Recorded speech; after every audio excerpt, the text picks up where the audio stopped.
broadcasting live dito po sa may second floor, R&D Building, Barangay Road, CPO, Haro, Iloilo City.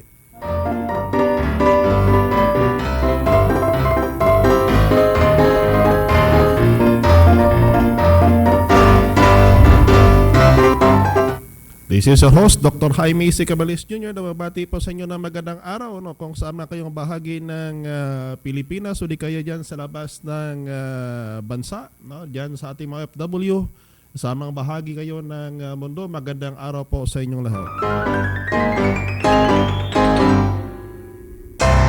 We are back na ngayon sa ating live streaming. Medyo busy kasi ang live nung nakaraang mga linggo po. That is why that our live streaming po medyo naantala ng konti because of what we are doing, no, in the campus and at the same time po doon sa may Saraga, Iloilo.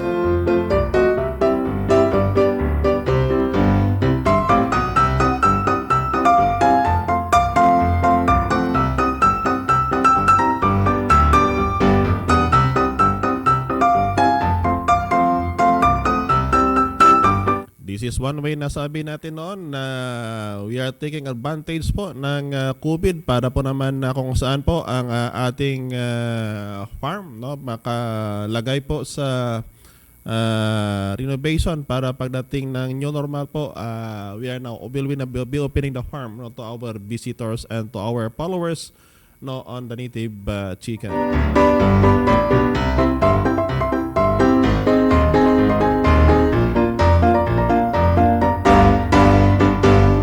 Trying the possibility po na we can do what they call the live streaming po along with the YouTube, pero ang problema po natin parang ayaw magpapasok ang YouTube. That is why that sobrang bigat kasi ng live streaming program natin. So that is why that we are focusing right now in the Facebook Live.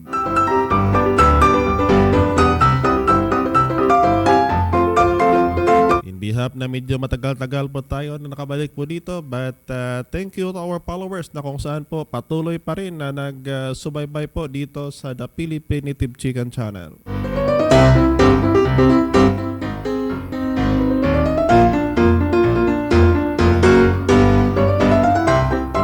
As much as possible po, we are working on ways na kung saan makatulong po tayo at mahirap kasi na kwento ng kwento, walang tawag dito, walang kwentahan. Yan ang kasi ang pinakamahirap sa lahat.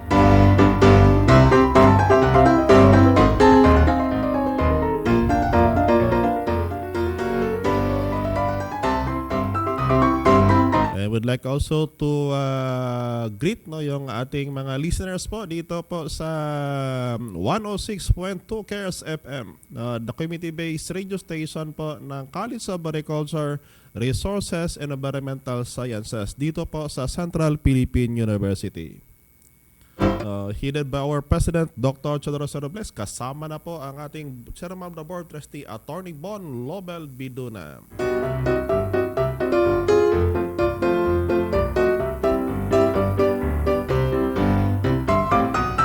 This is one way on how we can extend more information po. Hindi lang po dito sa Facebook. What we are doing right now is in terms of what we call the test broadcast po. Dito po sa may 106.2 KRS FM, the radio station or the community-based radio station of the College of Agriculture.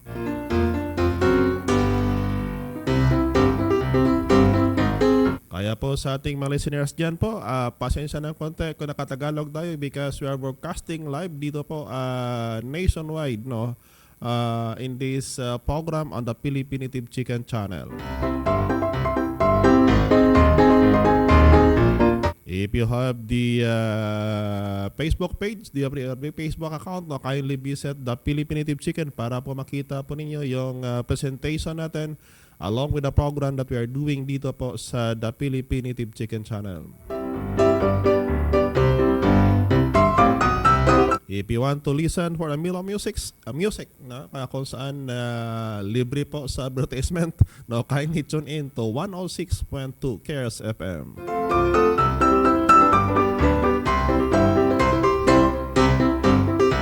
This is one way on how our activity in terms of the extension work, dahil na medyo bawal ngayon yung tawag dito, yung face to face. That is why that we are finding means on how we can help our Pilo farmers or Pilo agripreneurs dito po sa Iloilo. Hindi lang po sa Iloilo, kahit na po sa buong Pilipinas at saka kung saang bahagi po na marating po ng programa natin.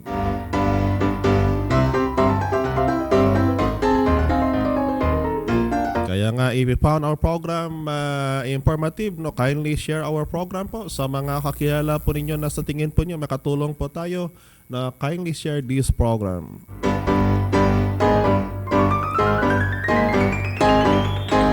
At least before tayo mag-umpisa mamaya po ng programa natin, at least we can have yung makakatulong po tayo lalo na po sa mga agripreneurs that would like to venture in agriculture but don't have enough idea on how to do it.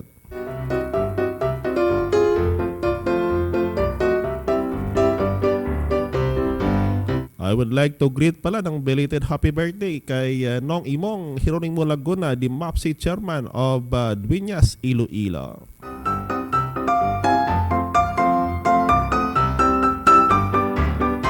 Ngayong gabi po, ang isa pong talakayin natin is how to transform your farm. Lalo na pag ang farm po ninyo ay sa tingin nyo parang hindi mapirahan.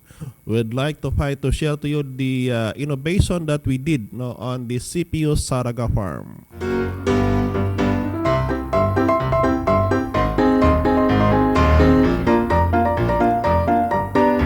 Tandaan po natin na we used to develop the farm that is not overnight but it took planning and how to do it, and at the same time capital po. Kaya nga palagi sabi namin, if you would like to do the research, kindly give it to the research station.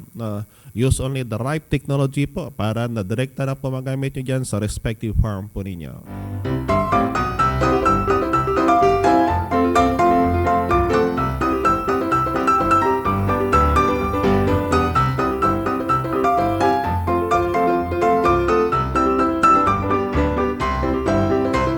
That is why tonight we'll be sharing to you the development that we did on the Saraga farm. Kung ano ang nangyari, ginawa namin in the last 8 years of development po.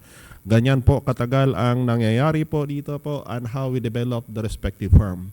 And along with that development po, it is always coupled with expenses. Kaya nga, if you want to do your farming in a very innovative way, tandaan po natin palagi na kahit negative yung nakita nyo sa farm nyo, there always means on how to develop it to become more productive.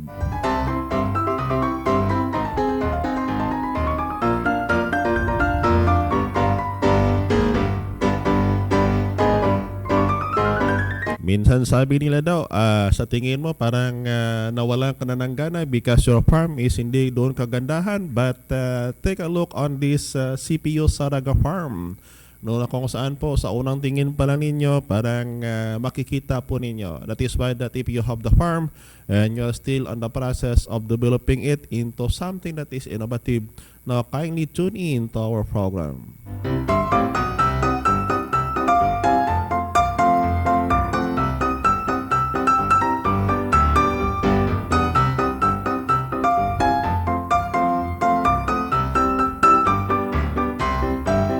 At kasama pa natin dito sa technical namin. Sobrang dami kasi namin ngayon dito, no? Dalawa lang po kami. Pero yung mga gadgets po namin dito kasi we are improving this program po para na kung saan if we'll be conducting what we call the online webinar and personalized online learning po, mas maganda yung dating po natin.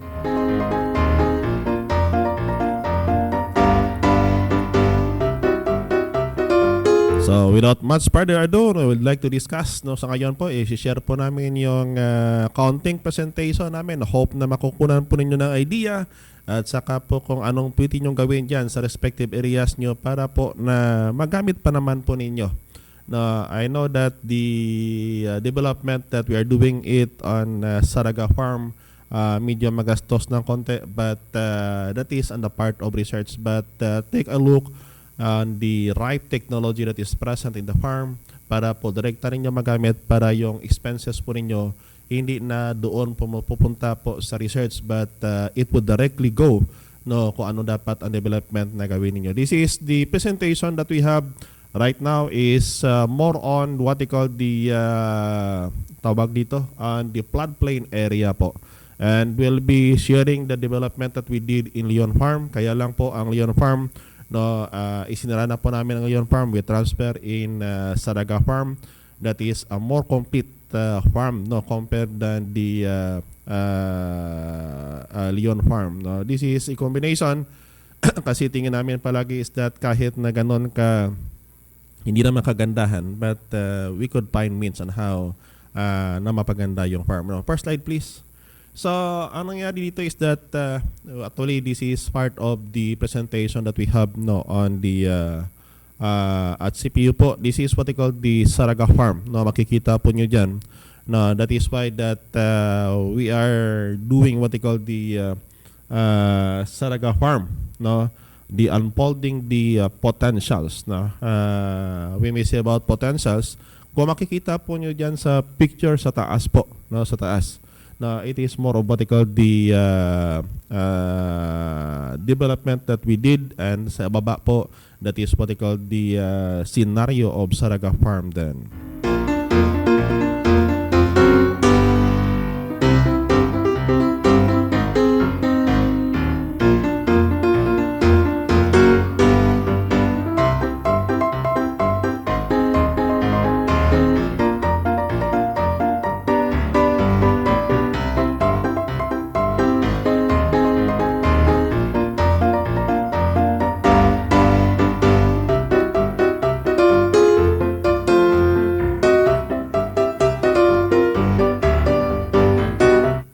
Pag sinabi po natin unfolding the potential, kasi pag sabihin natin ang lugar po nyo palaging binabaha po, ano po ba ang dapat gawin pag palaging binabaha?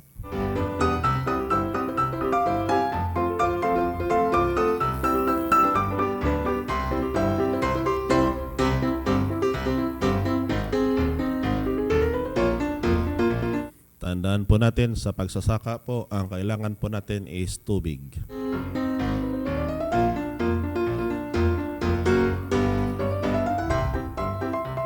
Kaya nga pag binahabaha pong lugar nyo, dapat po magpasalamat kayo.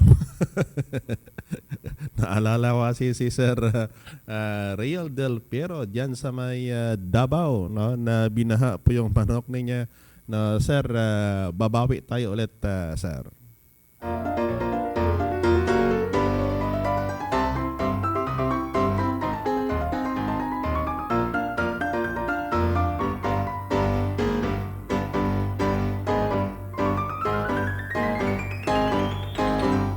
Naalala ko kasi ang sabi noon ng isang mentor ko, sabi niya daw sa isang taong uulan dito po sa may Pilipinas, that is more than enough to irrigate our field for the whole year round.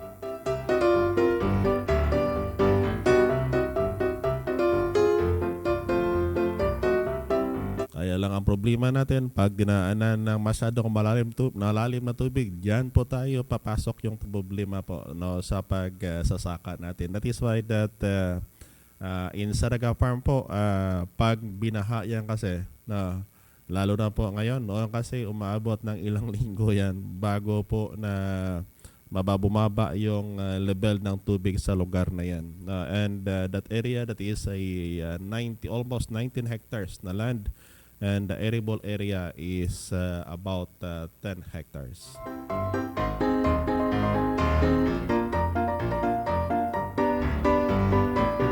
However, no, ang isang consideration mo lang dyan is that out of the 10 hectares, no, yung area na palagi na binabaha po, almost 2/3 po ng area is binabaha po. So pag nagtanim po kayo ng palay, at saka daanan po ng baha po, diyan ka nagproblema. No?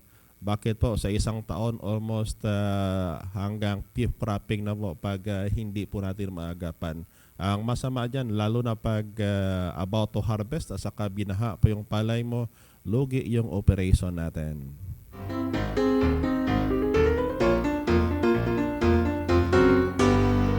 Kaya nga kung ang lugar lugar nyo, parang ganun po.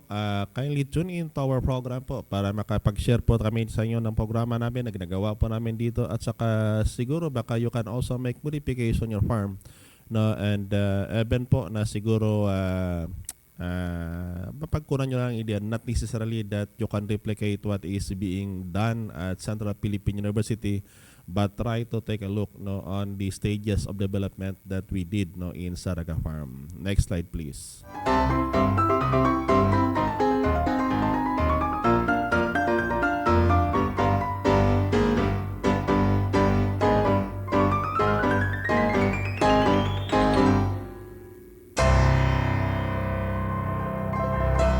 Ang pinaka-importante po, pag gumawa po tayo ng activity natin, tandaan natin palagi that we should do what we call the planning of the farm. Yan kasi ang pinaka-critical na bahagi po ng operation natin is the planning of the farm.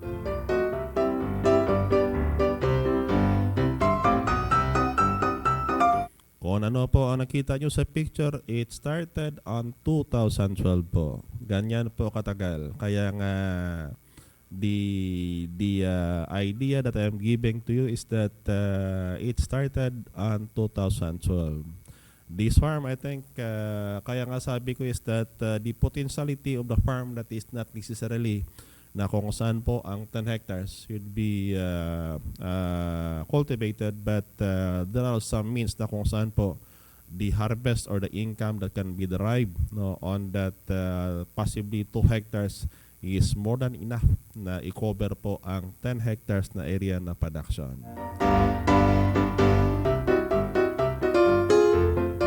Kaya kung may mga farm kayo dyan, pag tingin-tingin muna kayo, wag nyo munang galawin ang respective farm nyo kasi nakita nyo parang ganito nakita yung sa ibang lugar, maawa po kayo sa sarili nyo. Tandaan nyo palagi that what we are doing is a long-term plan. At saka tingnan po natin that in the next 5 to 10 years, ano pang gusto mo mangyari sa farm po ninyo.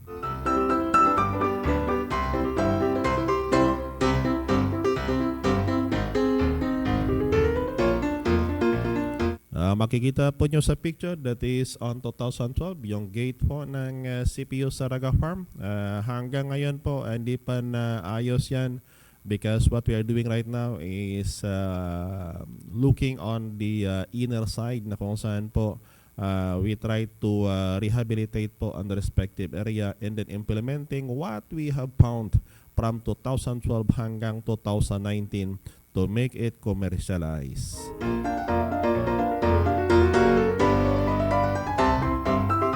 Ganyan po katagal ang pagplano o paggawa po ng farm, lalo na pag ang farm po ninyo is malakihan po. Ang isang item lang doon is that make sure that you have the plan and then you have the foresight of what would you like to have in your farm in the next 5 to 10 years. At saka yung isang consideration mo doon is that saan po kayo kukuha po ng technology na dapat gamitin po nyo. Tandaan po natin that palagi sa sinasabi ko that the most expensive part of the this kind of undertaking is the research or the R&D component. Kung ano po makikita nyo sa ngayon po, that is the product of what we did since 2012 po.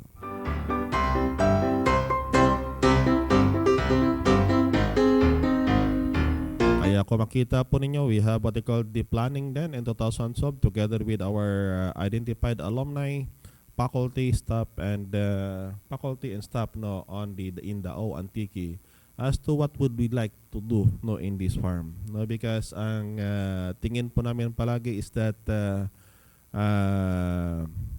ano ba ang uniqueness ng farm? In behalf that this farm is a flood-prone area po. Kaya nga hindi na masyado ginalaw ang ibang area because that if you are going to push it on doing something na sa tingin po ninyo palaging binabaha at tapos galaw pa kayo ng galaw dyan. Yan palagi sinasabi. Alam mong ginagawa mo, ilagay mo sarili mo sa panganib.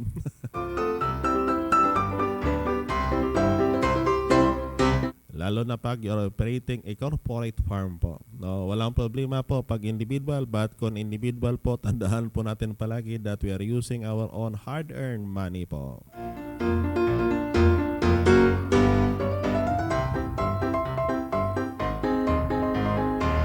Kaya nga palagi sinasabi ko is that alam nyo kasi ang isa sa mga downside ng pag-transform po ng farm is that there is what they call the sacrifices that you should do on how to do it. Tandaan po natin palagi yan.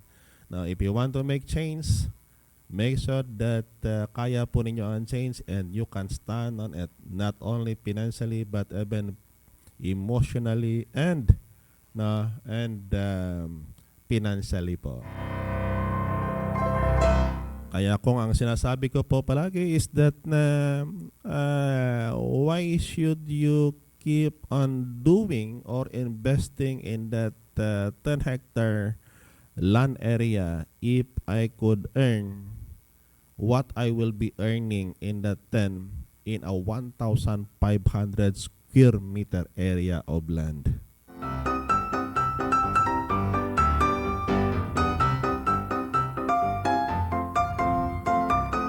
Alam nyo kasi maganda ang usap-usapan, kwentuhan, but on how it is being implemented po, dyan po ang pinakamasakit na bahagi po ng ginagawa po natin dito po sa paralan. O lalo na po pag R&D component. Hindi mo alam kung ano mangyayari. You are doing what they call the calculated risk. However, tandaan po natin palagi that in farming, this is a very prone area po na kung saan po you are always subject to changes in climatic and even not only climatic, lalo na po sa ngayon, pati presyuhan po affected na po in behalf of COVID, but the prices right now of product is keep on going down po.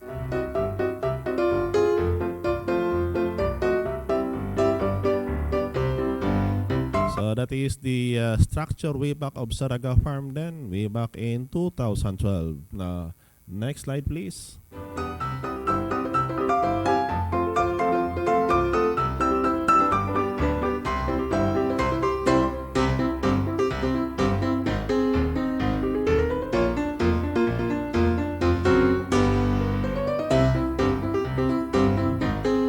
Pasensya ng konti sa sobrang dami namin dito. Medyo ang flow kasi namin, yung mga equipment namin, medyo kinukulang pa po yung kupakit na medyo dahan-dahan lang muna tayo. We try to upgrade the unit of computers that we have, pero yung nagiging problema namin naman is in terms of what they call the yung titingnan ko dito yung aking projected na screen po.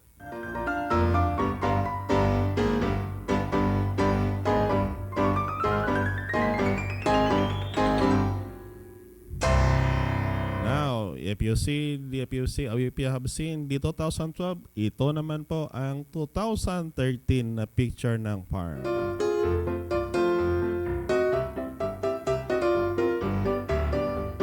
Dahil sa sobrang kapal ng damo, hindi na makayang patayin po ng lason, ng herbicide po, walang mangyayari. That is why that we did what they call the grass cutting, using what they call the grass cutter po. No?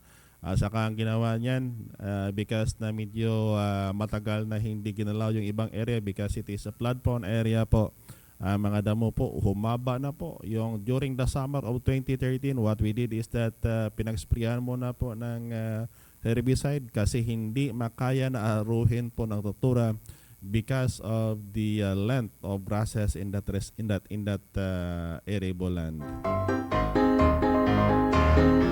Pagkatapos po ng spray, no, yung namatay na medyo na tuyo na dahon at saka mga vine po, ginawa, sinunog na lang po para mabawas-bawasan ng konti at pinaloopan po ng grass cutter. That is a manual way on how to clean the farm. Lalo na pag ang farm po ninyo hindi ganon kagandahan.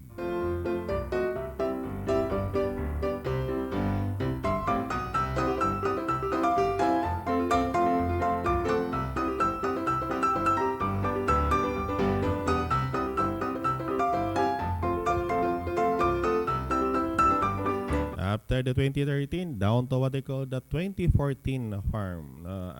Ano ba ang senaryo ng farm way back in 2014? Kung nakita ninyo, we started on 2012, that is on the planning stage. Kasi ang titingnan natin doon in that year is that na ano ba ang pwedeng magawa, no, on that farm, no? And we're looking that after 10 years, ano ba ang gusto nating mangyari sa farm? Can we develop a unique farm na kung saan po doon mo lang makita yan, hindi mo makita sa iba. That is why that if you would like to transform your farm, we are giving the idea, but you can make innovation on how to make your farm more different or unique over the other. Kung sa baga sa Tagalog pa noon, sabi nila, Gyprox daw.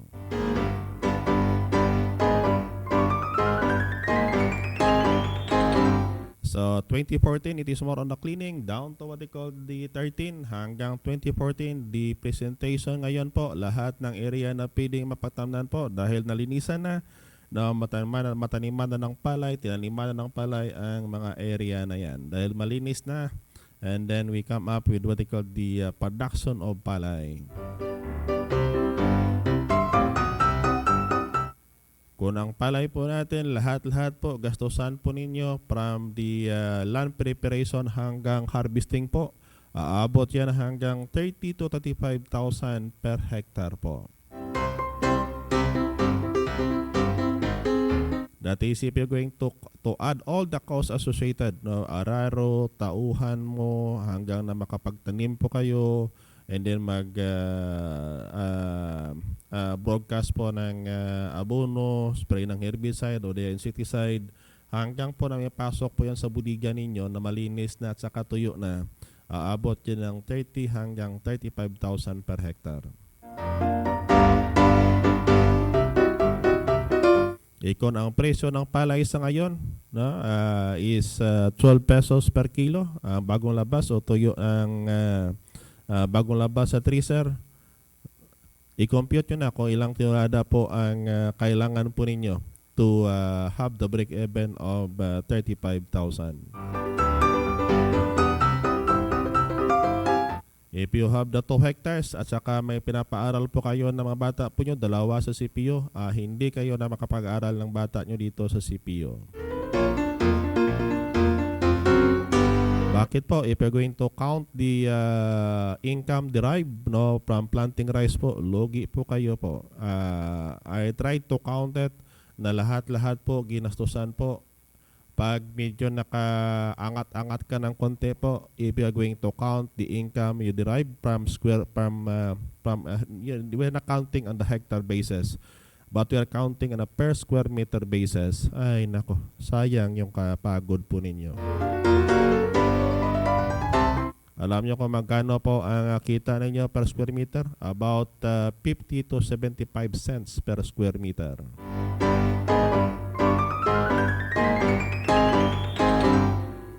Ganyan po kalaki ang kita natin pag nagtanim po tayo ng palay. So, we are looking on the possibility. Ano ba ang pwede po natin gawin, no? On the process na kung saan, no? And how we can improve the income. Yan kasi ang isa sa titingnan namin dito because Central Philippine University, aside that it is a school base, at saka we are using this farm as for laboratory, but we are finding means na kung saan po mapaakyat ang kita at saka it could be served as a demonstration area for our student, and not only for student but to those agripreneurs that would like to venture in farming. Pag ganon kasi ang nangyayari na walang kita po, sino pang gusto magbalik sa agrikultura po? Yun ang tingnan po natin sa survey po na ginawa po sa mga may mga option pa na mag-aral po sa college po. Alam nyo kung ilang porsyento ang gusto mag-aral ng agriculture? Less than 1% po.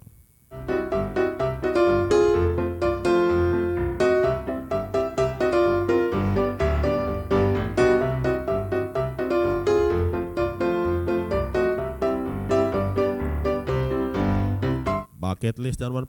Walang kita kasi sa pagsasaka. No, yan kasi ang konsepto. Kung ganon palagi ang mangyayari sa pagsasaka sa Pilipinas, Hindi ano kaya mangyayari? Import tayo ng import ng bigas. What if kung wala tayong pabilihan ng bigas, hindi gutom yung Pilipino.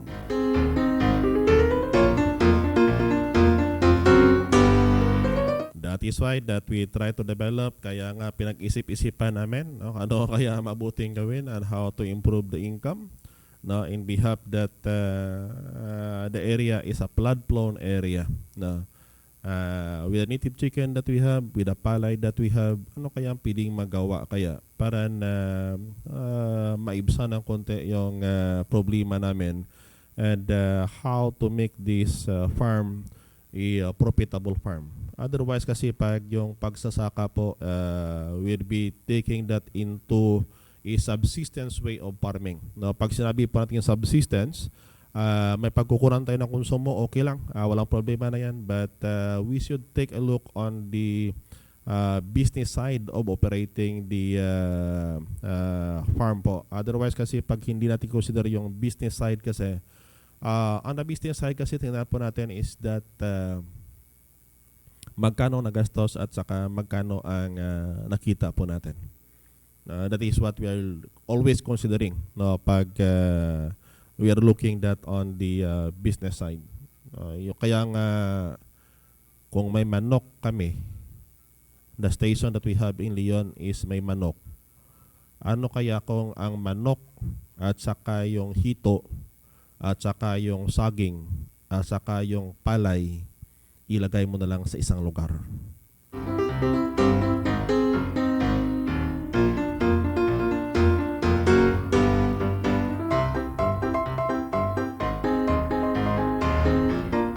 When I am contemplating with that kind of technique way back then in 2012 hanggang 2013, parang napaka-imposible po na gawin po. Bakit? It is because that the paano pagsamahin yung palay, manok, African hito at saging sa isang lugar lang?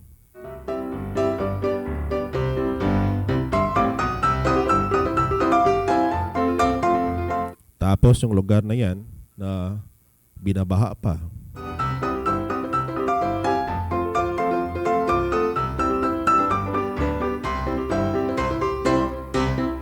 So may paraan kaya na pwedeng gawin para na kung saan po maibsan yung problema, and then we can do it na kung saan pagsama-samahin na natin.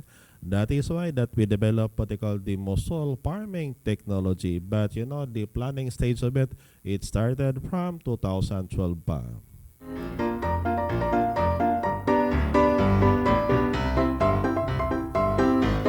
Kaya nga sa ating mga OFW, if you have something in your pocket na pwede bang wag nyo munang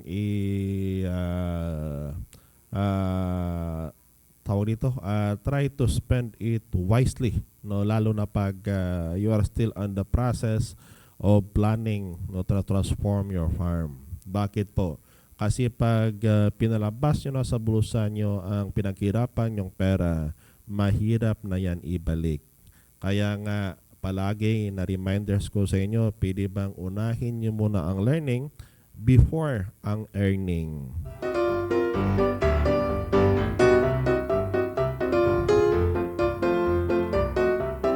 Kaya nga sabi namin is that in the success of doing or implementing something in your farm, na tandaan po natin, only 20% is the technology and 80% is the management. Kaya nga, if you have the plan, try to get involved the personnel that you have in your farm.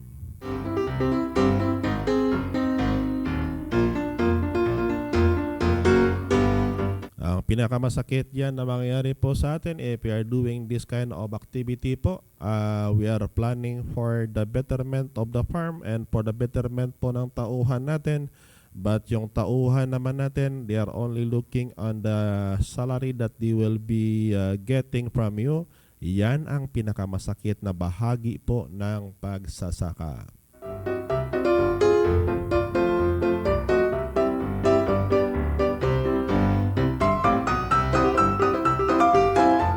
Sa karamihan kasi na nakausap ko na mga agripreneur at saka mga OFW, they established their farm not only because they wanted it as part of their hobby and not only as part for their for the time that they will be doing what they call the for good, but at the same time they would also like to help other people na sa tingin nila kailangan po ng tulong.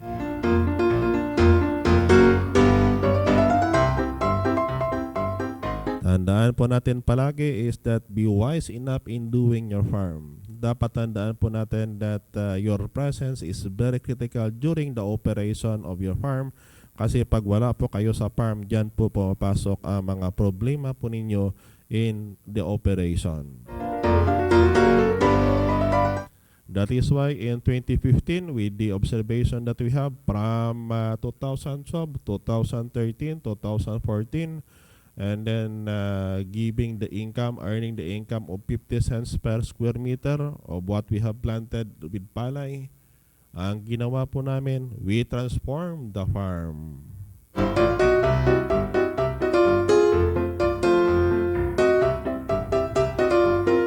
Kung makikita po nyo dyan po sa my picture po, yung sa bandang taas, that is what we try. We hired talaga ng payloader on how to transform the farm. Tandaan po natin, ang pinaka-critical po na side po ng operation natin is that yung lupa po. No, if you think the area po is alanganin po, try to think of doing something na kung saan po transform mo muna yung lupa nyo. Tandaan niyo, once you transform the land that you have, the farm that you have, you will investing huge amount of money. Kaya nga sabi ko sa inyo is that if you have the 1,500 square meter of land and then you are going to transform that and possibly earning millions of income in a year in that 1,500, why should you spend your million in that 10 hectares na dadami ang problema mo because dadami din ang matauhan nyo dyan sa area na kung saan po mahirapan na po tayo mag-control. Tandaan natin that the ability to manage po ng personal or worker po natin, hindi po lahat tayo binayaan ng capability on how to manage personal or farm worker po.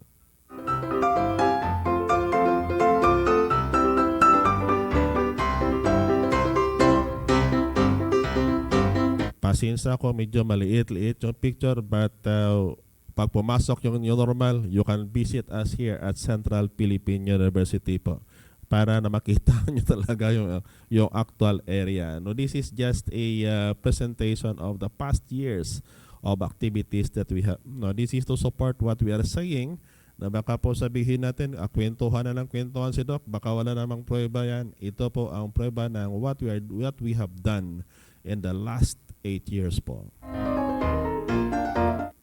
Alam nyo area na yan that is binabaha po and but have the potential na kung saan po pag ginawan po ng dike, no, makontrol yung flood.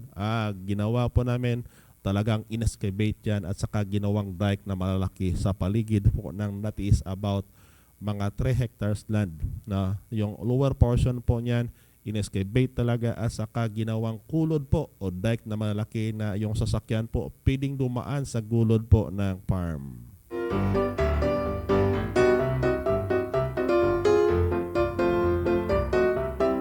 And during the implementation yan, alam nyo kasi mahirap naman kasi pag hindi mo mag-get involved yung mga tauhan mo.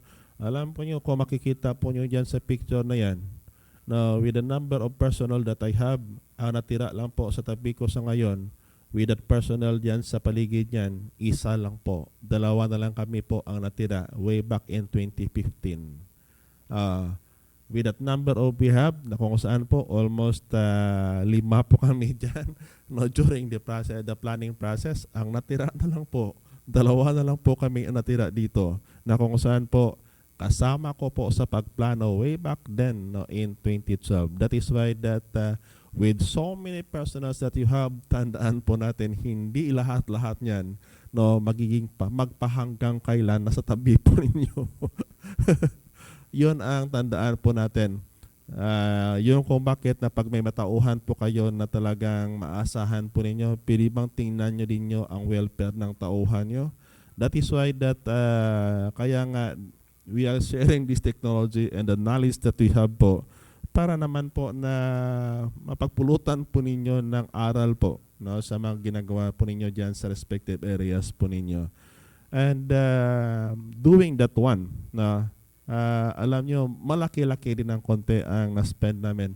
With that about 2 hectares land na talagang in-excavate, ginawa na lang na 3 kahon po, no? Yung pinakababa na bahagi at ginawang dike, yung topsoil. Alam nyo kung ilang taon makarecover? It took almost 3 to 4 years bago po ma-recover yung fertility ng lupa. Yung kung bakit that we are pushed to do something na kung saan po paano po mapabilis ang pagbalik ng fertility ng lupa sa area na yan.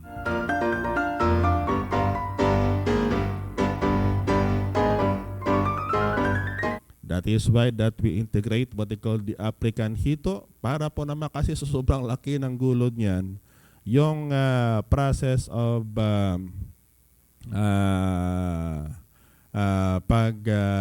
bawas po ng tubig po sa sobrang laki ng kahon po, hindi ganoon po mabilis matuyo yung farm. Yung ko bakit na ginawa po namin. But yung gulod na malaki na yan, na that is what they call the kung makikita po nyo sa bandang ilalim, no, yung sa nakamataas na medyo bahagi ng picture po, yung above the arrow po, no, green arrow, yun ang original na picture po ng area na yan. At yan ang binabaha po niyan, ang area na yan. And the lower portion, that is the part that we excavated na para po matransform. The 2 hectares was developed into 2 big rice paddies po. No?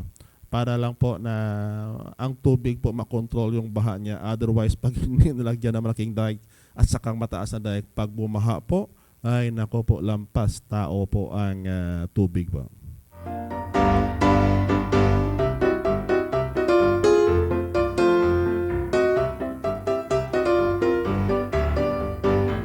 Kaya kung may mga farm kayo dyan na gusto po nyo i-develop, kaya nga sabi ko, pwede bang 1,500 lang para kaunti lang ang magastos ninyo? With that 1,500 of land that you have, na bastang area nyo halos magkapariho dito sa CPU po, ay nako, sobrang laki na yan. Na the expenditure that you have but the earnings that you have po, alam ko with the good supervision and with the good technology that you're going to adopt, alam ko po mapakyat niya pa ang kita po ninyo.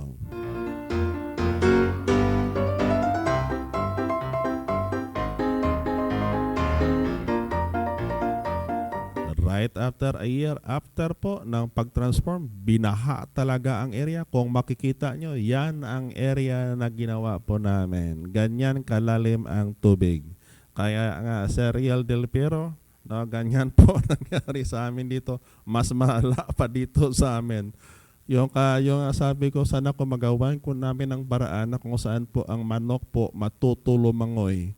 Hindi sana malunod yan, kaya lang problema namin. Ang manok, kahit gaano makaturo lumangoy, hindi talaga marunong lumangoy. Yung kung bakit that if the farm that you have parang ganito, this is what happened na after the transformation po ng farm. Binaha agad, na-challenge agad na ganyan po kalalim ang tubig dito in the Sarga farm.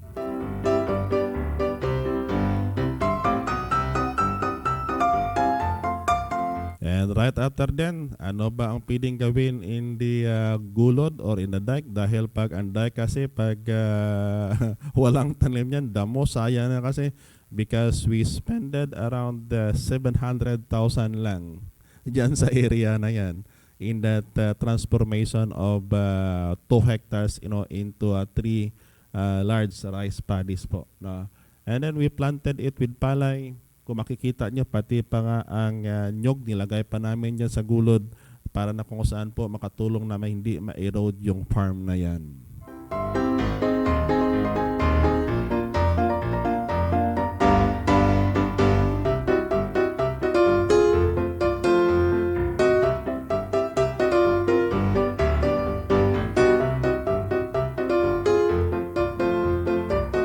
Kaya nga kung sa tingin mo masol, kaya ni Sir Liel, walang problema Sir Liel. Pag magbalik na po ang pagpasok nyo normal, no, you can contact Ma'am Dana and Ma'am Masol to visit the area that we have in Saraga Farm para magawa mo ng paraan yung area mo, sir.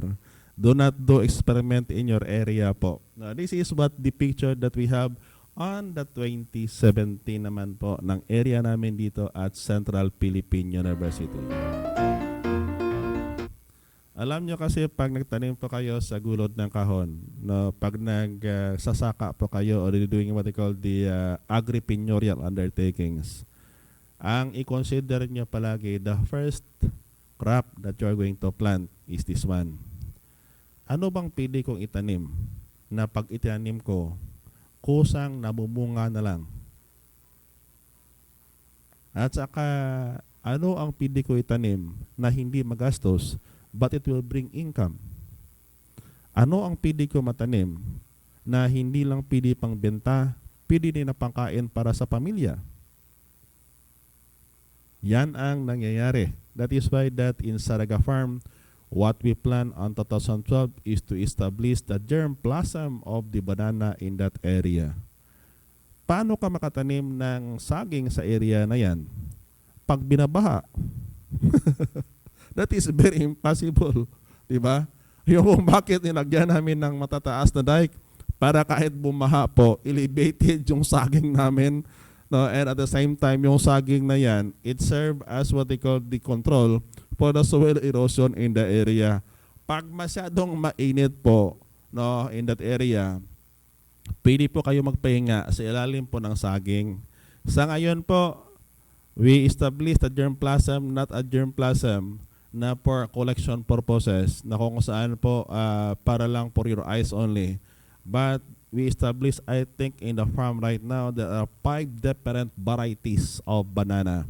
And that is being planted in commercial scale. Sa paligid lang po ng dike na iyan. Na tandaan po natin that the very expensive part of our operation is our operation cost every month. Tandaan po natin yan. Pag kinuha pa nyo yan sa bulsa nyo, ay nako, pag lahat-lahat dyan nyo kunin, lugi po tayo.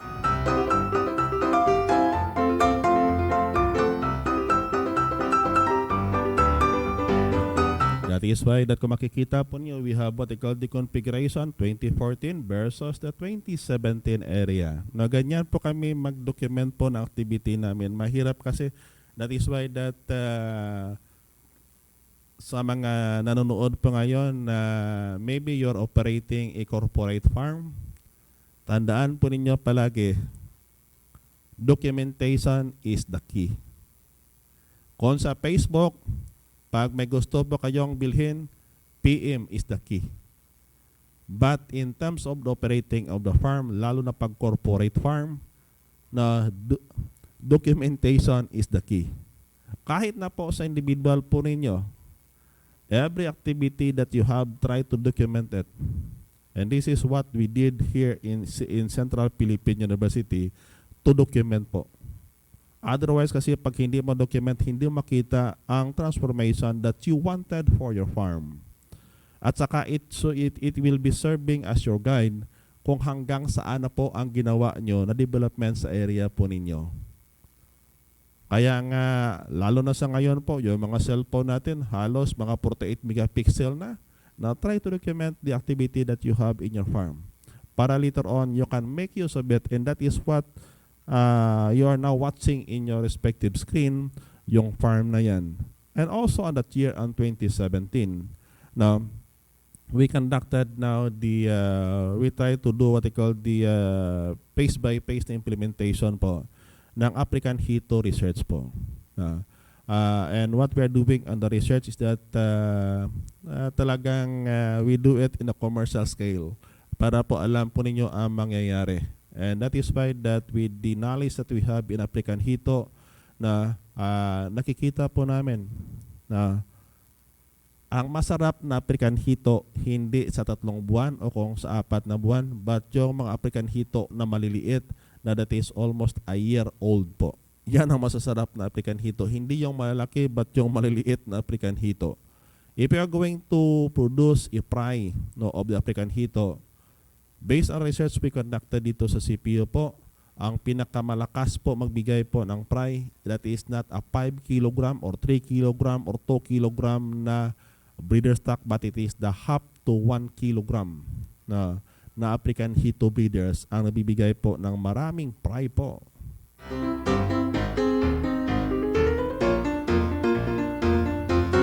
Alam nyo kasi pag yung lugar po nyo is bulubundukin o di kaya hili, ang pinakamabilis na magpabalik ng fertility ng lupa nyo, try to raise Philippine native pig and try to raise it on a prairie range or semi-confined.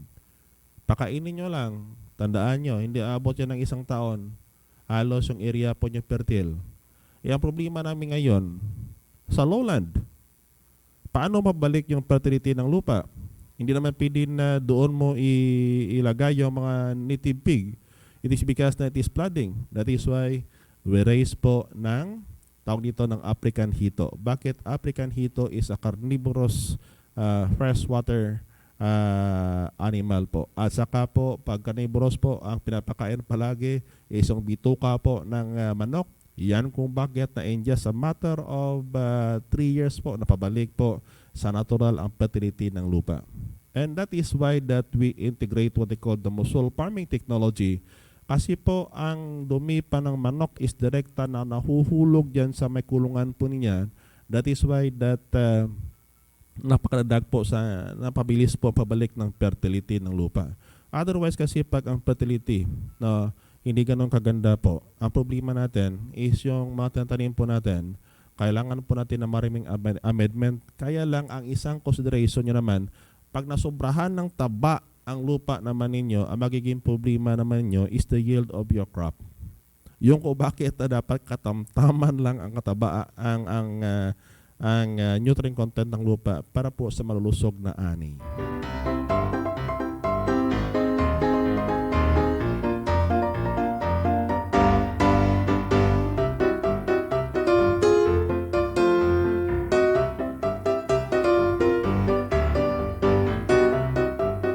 Again, if you found our program informative, kindly share it sa mga kilala po ninyo na sa tingin po nyo makatulong po ang ideya na binibigay po namin ngayong gabi po.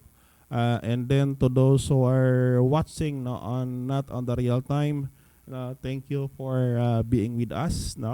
Kahit na hindi po kayo po kasama namin on the real time, thank you po. With 1,000 viewers that we have in the video that we are keeping after the live streaming po. And sorry for inconvenience sometimes because the live streaming that we have, we could not assure for the daily live streaming because right now, as what I have said in the previous episode po, we are taking advantage of this COVID to transform the Saraga Farm and then the campus farm of Central Philippine University. This is in preparation for the new normal to come, na kung saan po pag gusto nyo bumisita po sa aming farm dito to solicit ideas, you can visit the farm that we have po dito sa may Central Philippine University.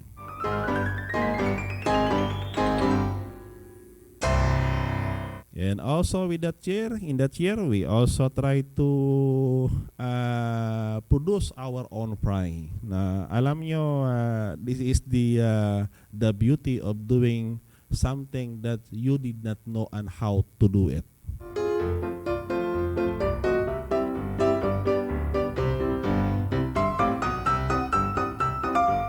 Kaya nga sabi palagi sinasabi ko is that ay nakong buhay. Pag ginagawa mo ang isang bagay na hindi mo alam kung paano gawin, you do it in a research way para makikita mo kung ano talaga mangyari if you will be doing that in various means. Yung kung bakit na palaging sinasabi ko, please do not make your farm as the R&D component. Otherwise kasi with the development that you'll be doing, ay nako, sobrang gastos niyan. Sobrang gastos niyan. Pwede bang before the learning muna? Para po, kaunti lang muna po magastos natin na ang ideya kasi na yan, nakukuha ko kasi kay Sir Listers Ryan Sunga Ulpindo dyan sa may Bulacan, may ari ng probiotic brown egg. Isa po sa mga estudyante namin dito in the personalized learning before the COVID.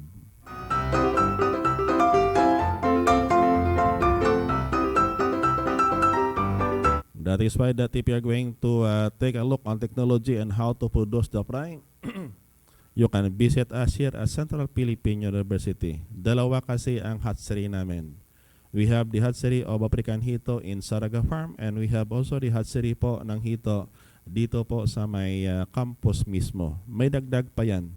Hatchery pa po ng Red Tilapia dito mismo sa may Central Philippine University.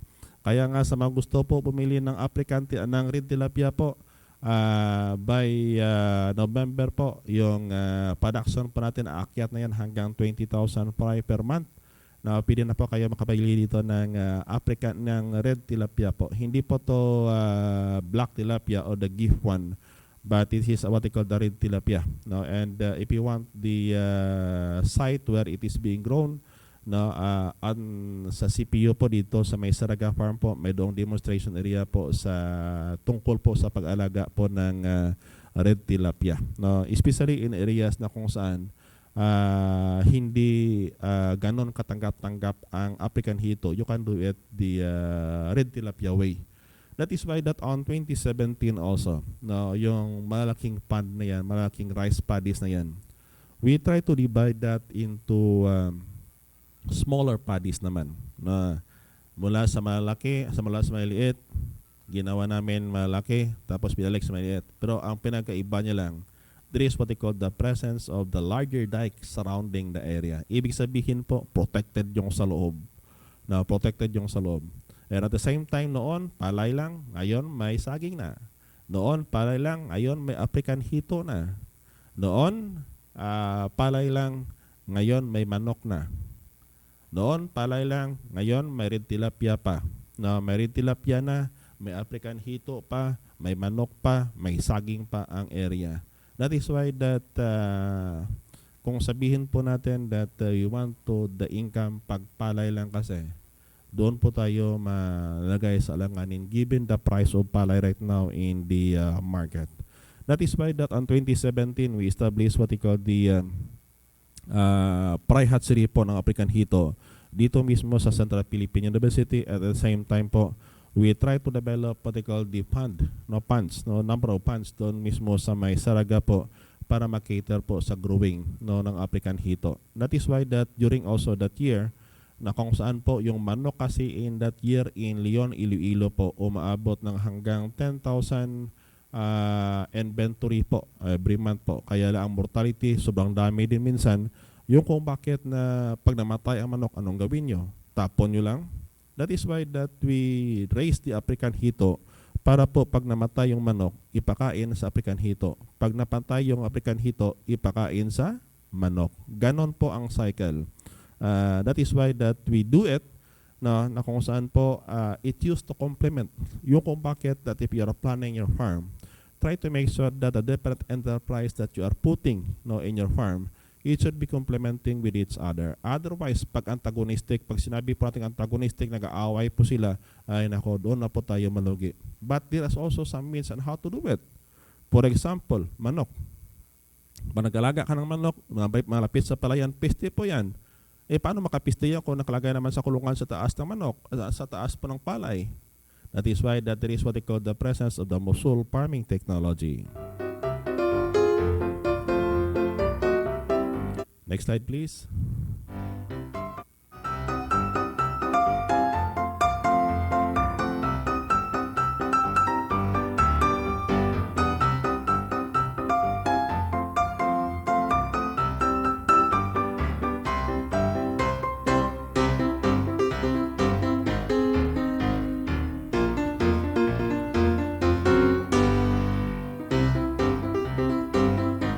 After the 2017, pasok po naman ang 2018. No?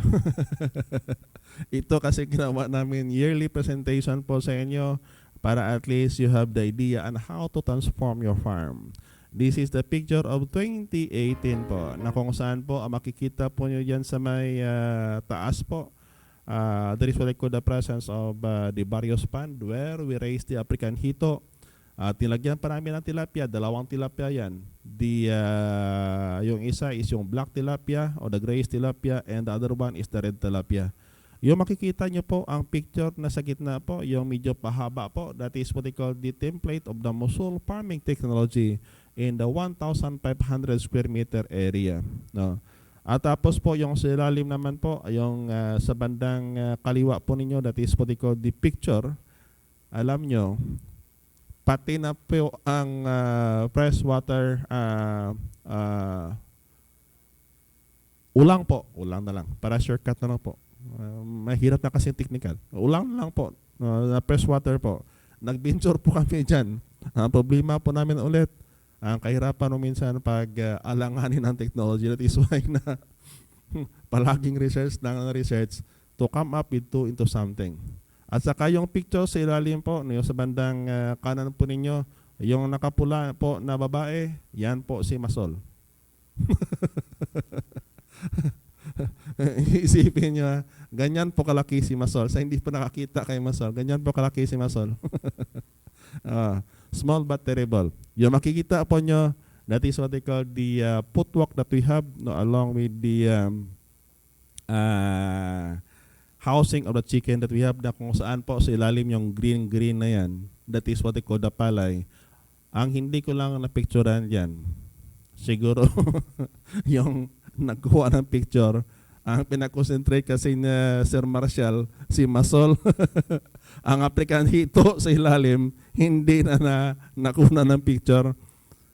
Tingnan yung area na yan.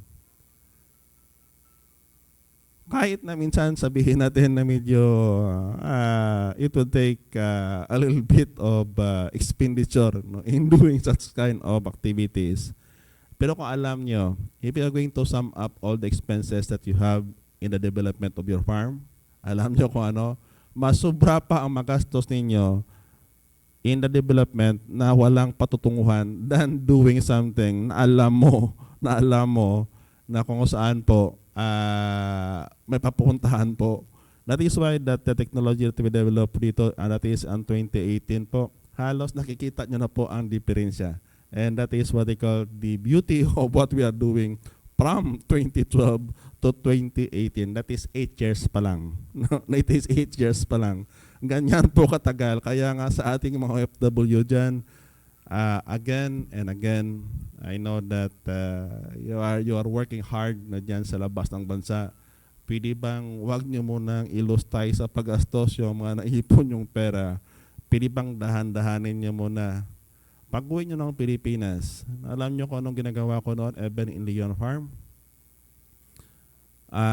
Pagbandang hapon na yan, hanggang gabi po, doon ka pumisto sa pinakamataas na bahagi ng farm mo. And try to imagine your farm in the next 5 to 10 years. Anong gusto mong mangyari sa farm mo in the next 5 to 10 years? Alam nyo, if you are going to do farming as your hobby, this is a very expensive hobby. Second po, saging Paul. Kaya nga, kaya tingnan nyo, how to develop.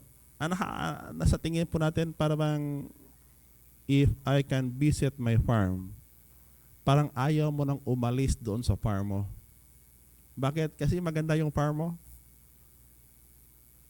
Try to imagine that one.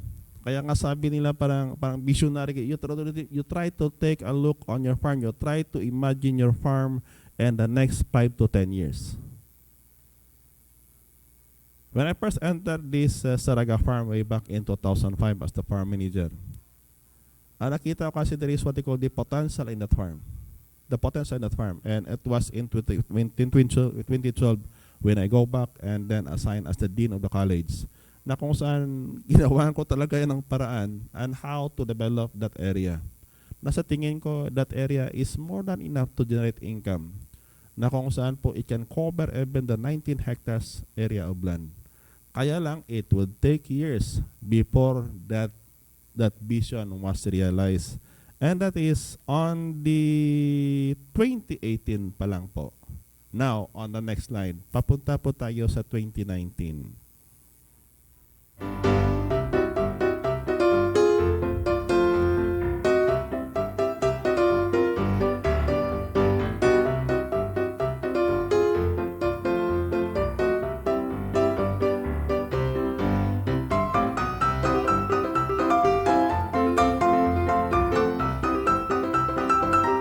bago po tayo magpatuloy sa 2019, no?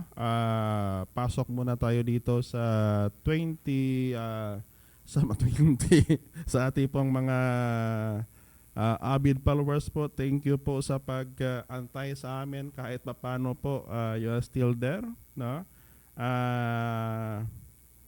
We'd like to acknowledge kay Sir Elser Sablaon, no? Kasama na po yung asawa niya si Ma'am Cecilia po. Na magandang gabi po sa inyo mga idol diyan. Hope na yung programa po natin nakakatulong po diyan sa inyo. And then kay Sir Seric Morellano Colambot. No sir, long time no here, no. Thank you also sir for being with us tonight. No, and then kay Sir Nelbert Bacaro. No, Sir Nelbert, kamusta na po ang project mo diyan sa May Palawan? No, hope sir na pag-uwi mo dito, no, yung sinasakyan mo sir. No, uwi mo na rin sir. Magandang gabi po diyan sa inyo sir sa May Kingdom of Saudi Arabia. And then kay Sir Jan Vergara, no, diyan sa May Saskatchewan, Canada. No, magandang gabi po sa inyo sir. And then kay Sir Japet Gulanes, no, watching from Oton, Iloilo, no. At saka sa aking ever supportive na nanay, no, kay Nanay Opilia Cabarles diyan sa May Sarga, Iloilo. At saka belated happy birthday po sa aking pamangkin, no, kay Jetro Tijas Cabarles, no. At saka kay Sir Lister Ryan Sungaol Pindo na diyan sa May Singapore sir. Hope na makauwi na po kayo sir by December sir. Because Ma'am Dana is now working on the cargo forwarder po na mas mura po pag pumunta dyan sa inyo sir sa may Bulacan. No, kasama na po dyan kay sa may ibang area po dyan sa Luzon at saka sa Cebu po. We're also looking on the possibility po sa Cebu because the cargo forwarder that we used to deal po, dadaan po ng Cebu, and then nasabi po baka pwedeng idaan yung ibang cargo dyan sa may Cebu, no. And then kay Sir Ibrahim, no, Bitara, no, watching in Bicol region. Magandang gabi po sa inyo sir. At saka kay Sir Richard Waiso, no, dyan sa may saan ba sir? Sa may Romblon. Romblon o Marinduque? Romblon pala, no. And then kay Sir Kelvin Jols Pamintuan, no, watching in Aklan. And then kay Sir GC Toros Disillas, no. Diyan po sa may saan po kayo po sir? No, actually sir, ang per kilo ng manok dito sa amin sir is ano ba to sir? Live or dress po? No, kasi ang bintahan sa ngayon kasi po dito sa sir sa may manok po, mayroong price kasi nag-range and it depends on the buyer, 200 to 250 pesos per kilo, no. At saka kay Sir Ricardo King, no. Magandang gabi, no. Ano Sir Lister, si Sir Ricardo ba yung may-ari ng Brew Farm Kinel, no. At saka kay Sir Richard pala dyan, Waiso dyan pala sa may Oriental, Mindoro, no. Magandang gabi po sa inyo sir at saka sa mga kasamahan po ninyo dyan. Ang problema natin kasi pag umalis kasi ang technician ko dito, yung kung bakit na hindi po ninyo ko nakikita, no. Dan, paki-focus mo ng camera sa akin. At saka kay Ma'am Bims Nitib Manok, no? Magandang gabi po ma'am. Thank you also for viewing the test broadcast that we have, no, doon sa may YouTube, no. Pasensya ng konti, nagka-problema kanina kasi parang hindi makaya talaga ng bandwidth namin dito. Ang tawag dito ang presentation namin doon.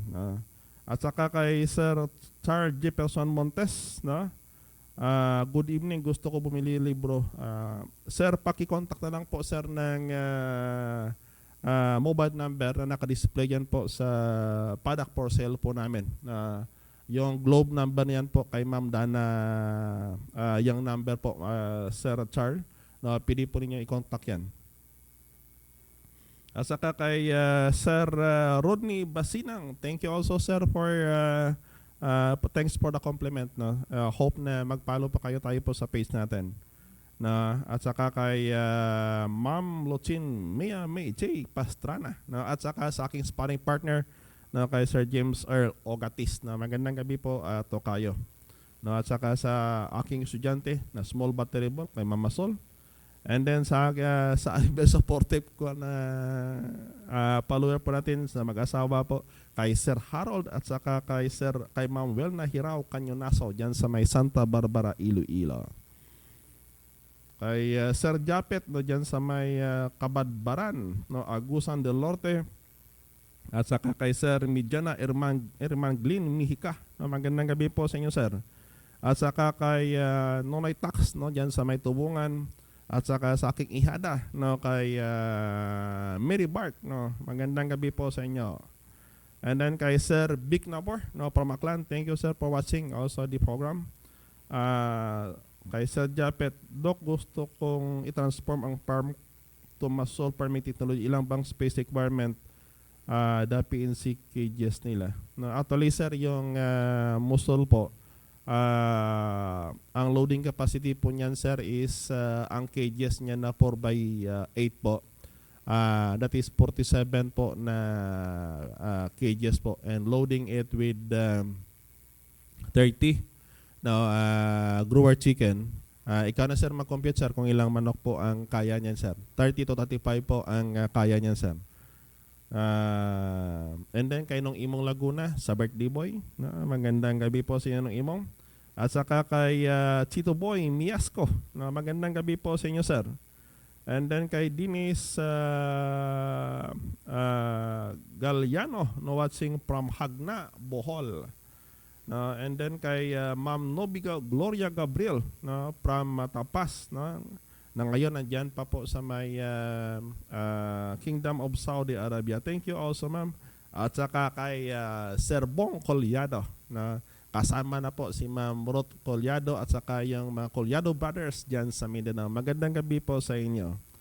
At saka kay Sir Nick Colas Leal na diyan sa may New York Kingdom sa US of A. Magandang gabi po dyan sa inyo, sir. And then kay Denmark Estilioso Mirasol. Magandang gabi po sa inyo, sir. At saka kay Boys Dupit. Magandang gabi din po sa inyo, sir.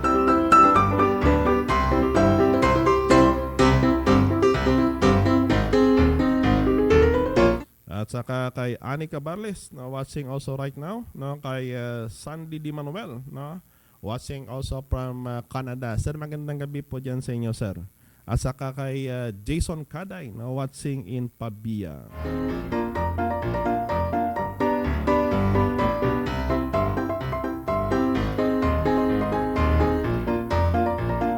And then kay Sir Marshall Bonifacio, magandang gabi po sa inyo dyan, sir. At saka kay Adolf Istuwista, watching from Canada. Magandang gabi, magandang araw po dyan sa inyo, Sir Adolf.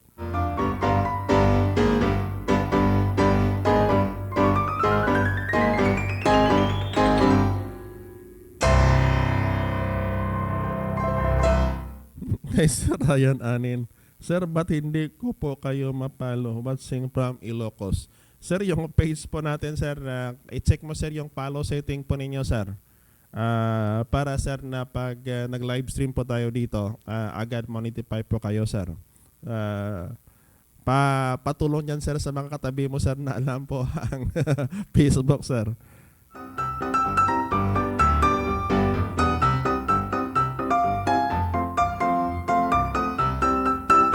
Kay San Albert, talaga San Albert, basta molting season po na manok, it would take around 2 months po sir na yung kung bakit na medyo pag pinutuka po ng manok po natin dyan, patukain po natin na medyo mataas-taas po yung fat content po para mas mabilis po magbalik po sa pangitlog yung manok po ninyo, sir.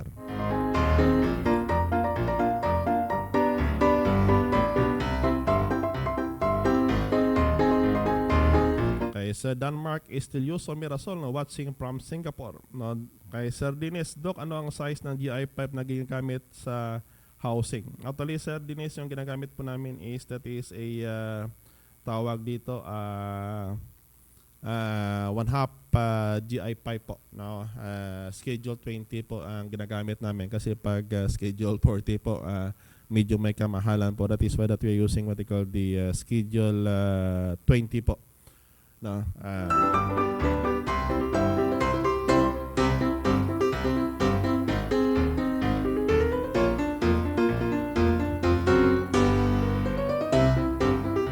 So, balik tayo po sa pinapanghuli na slide po natin para makita ninyo.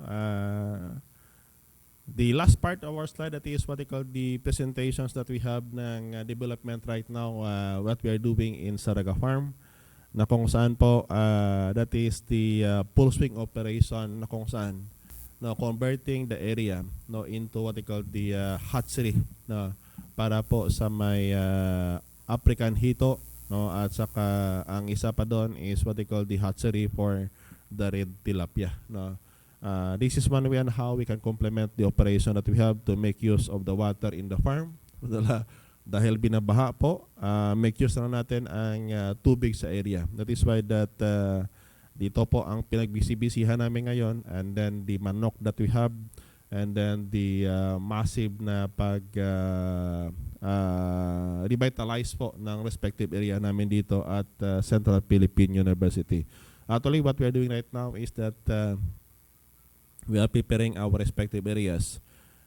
Sa mga gusto po pumasok dito sa may CPU po, sorry because naka-lockdown noong nakaraang linggo po ang Central Philippine University. Yung kung bakit na medyo mahirapan po kayo makapasok dito, but hoping that when the new normal comes po, tamang-tama yan pagpasok nyo, at least makikita nyo po ang mga areas namin dito na kung saan medyo magamit nyo na. And then we have also in Saraga Farm na yan, na farm na kung saan pwede nyo puntahan din also para po makita nyo yung area na yan. That is what they call the promise of Central Philippine University among the Filipino farmers, na kung saan po we'll be developing a practical and innovative technology when it comes to agripreneurial undertaking po. Ang problema kasi natin, if we keep on doing technologies, dapat na practical sa, and then we have what they call the target clientele of who are our target clientele. Kaya nga dito po sa Central Philippine University, this technology na develop po namin dito is we are talaga offering this technology to our agripreneurs, to the weekend farmers, and to the OFWs. Even for the small scale farm, for the marginal farmers po, you can copy the technology. It does not necessarily mean that you are also going to use the material that we are using, but you can make modification based on the resources na makikita po nyo dyan sa respective na mga lugar po ninyo. And hoping that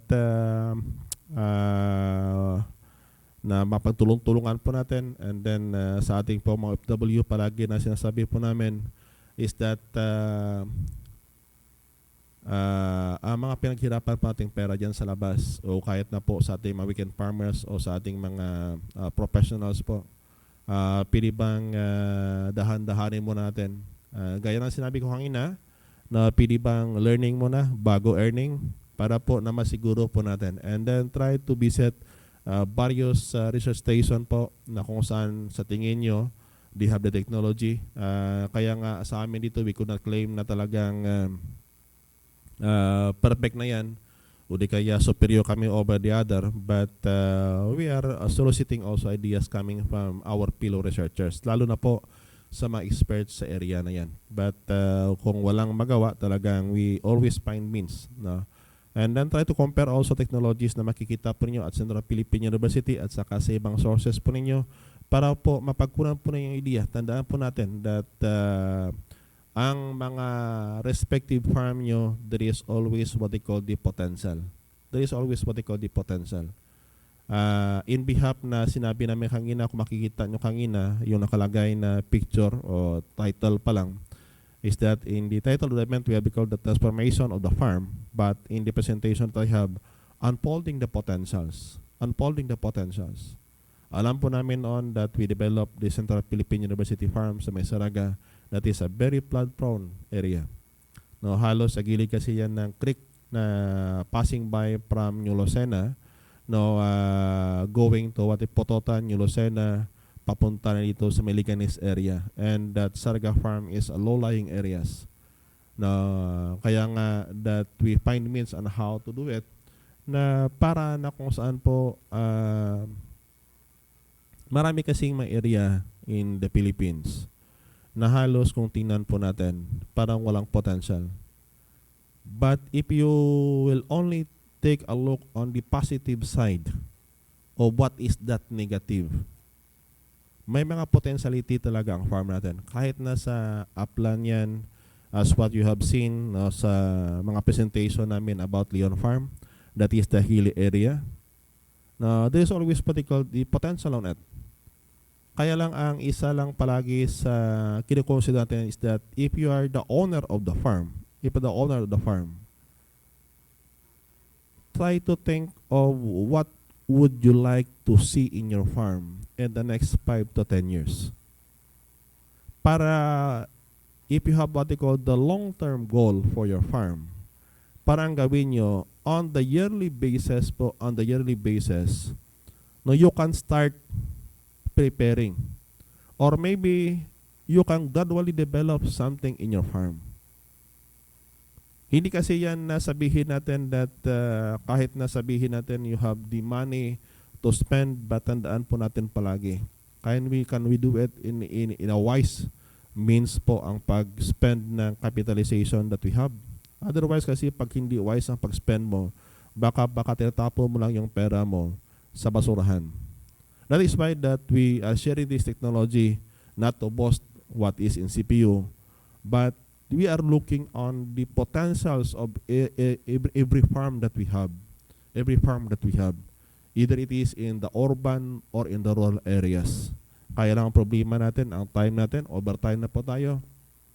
Kaya nga sa ating mga masugid na mga taga-subaybay dyan, no, kindly follow our page, no, of the follow setting.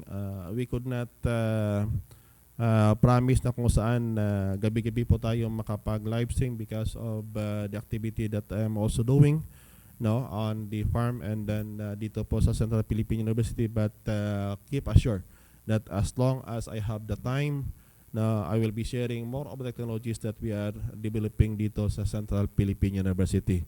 To those who are asking for the seminar, for the meantime po, I know that medyo marami-rami na po ang gusto mag-conduct po tayo ng seminar o webinar. But for the meantime po, kindly follow lang muna po. Paki-check nyo po yung sa follow setting po ninyo. There is what they call a button there na pag may mga activity kami o may pinopost po kami, you will be directly notify immediately. No, para po pag nag-live stream po kami dito, agad po ma-notify po kayo. And again, if you found our program informative, no, kindly share it also to other agripreneurs.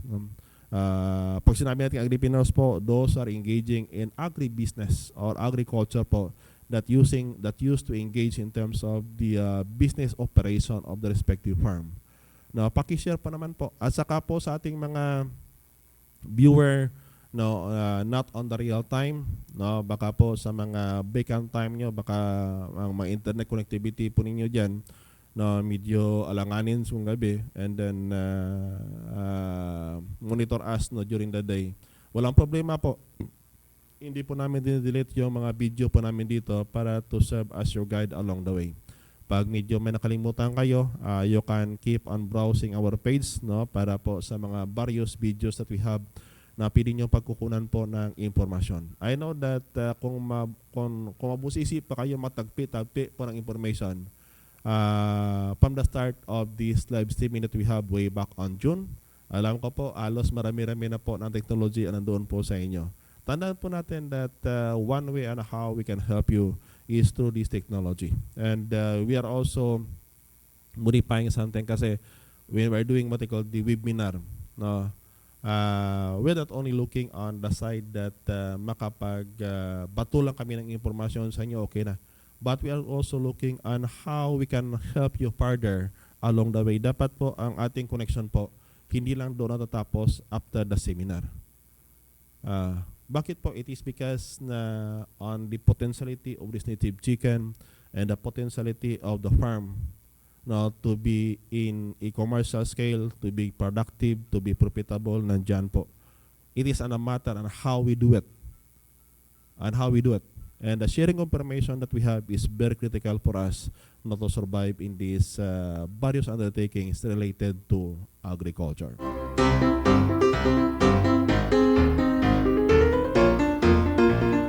Again, in behalf of our President, Dr. Churros Robles, at saka sa aming Chairman of the Board of Trustee, and then sa kasama ko po dito sa technical, kay Ma'am Dana Marie Istoy Gabasa, I would like to express my gratitude po sa lahat po ng followers namin. Alam po namin na kahit po paminsan-minsan lang tayo makita po dito, but I keep also assured na kung saan po I can give more information para sa inyo po na magagamit po nyo sa mga balak nyo pong gawin in the next few years to come, and hoping that nandoon po kayo dyan po kayo sa mabuting kalagayan. Keep safe and God bless always. This is your host, Dr. Jaime C. Cabalas Jr. Again, magandang gabi, magandang araw po sa inyo. God bless and keep safe.